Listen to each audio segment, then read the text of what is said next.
Welcome to the Real Estate Espresso Podcast, your morning shot of what's new in the world of real estate investing. I'm your host, Victor Menasce. On today's show, we're talking about how you know that you can build on your property. When you're looking to build, composition of the soil underneath the surface makes a massive difference in the cost of your project. On today's show, we're going underground, literally. You've done the site visit. The property looks clear, the grass has been mowed, there's a gentle slope to it, and the tree line at the edge of the property is well manicured. Looks like a great place to build an apartment complex. But the truth is, you can't even begin to make that determination just from looking at the site. A short while later, the soil samples are taken and it's pretty clear the soil consisted of imported fill. In one location, the remnants of a demolition were found about 2 feet below the surface. Large chunks of concrete will need to be crushed into rubble and moved under the roadbed or removed completely.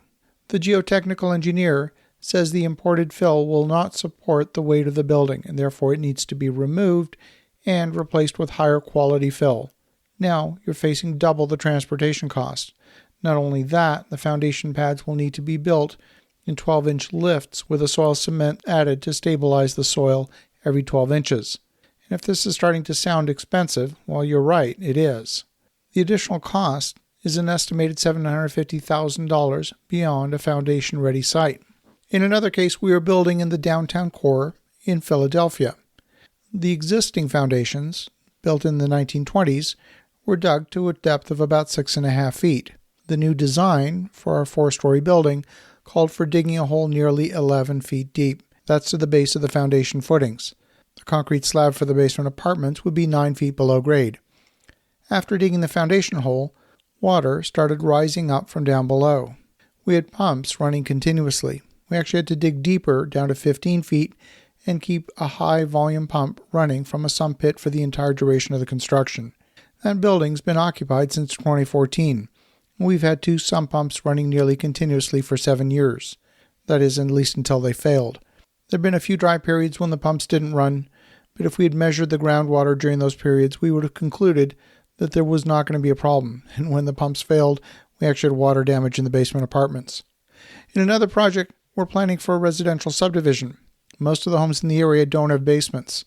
The initial geotechnical survey suggests the land is fairly dry to about 10 feet below grade, but that can vary throughout the year. So the geotechnical engineer placed an array of sensors across the property at different depths, and a series of periodic measurements will be taken to figure out if we have a high water table or not. When the water table is high, the properties of the soil are different, and the ability for the soil to support the weight of a building changes with the moisture content of the soil. So far, after a few measurements, we've seen the water table fluctuate throughout the season, and we can expect more information about the soil in the coming months. This kind of measurement sounds expensive and onerous, but it's actually cheap when you consider that you can spend anywhere from $7 to $14 per cubic yard of imported fill in large volume. These costs can mount quickly. Raising the grade even 1 foot on a 28-acre site could be as much as 1,100 truckloads. We're talking over $500,000 in soil, and a 1 foot change in grade is insignificant. The point is that your site development costs can mount quickly if you're not precise in your soil calculations. In some cases, you can find good quality soil on your property. It's much less expensive to move soil on the same site compared with bringing it in by truck. In one project, we found good quality soil about 4 feet below grade, and it turns out we needed to dig 2 stormwater detention ponds.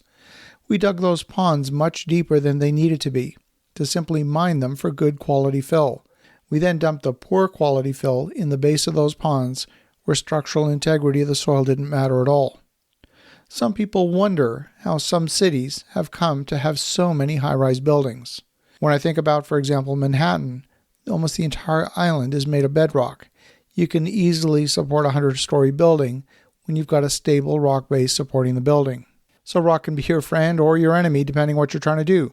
Another developer friend of mine didn't do a thorough job looking below the surface for a residential subdivision. It's about an hour west of Toronto.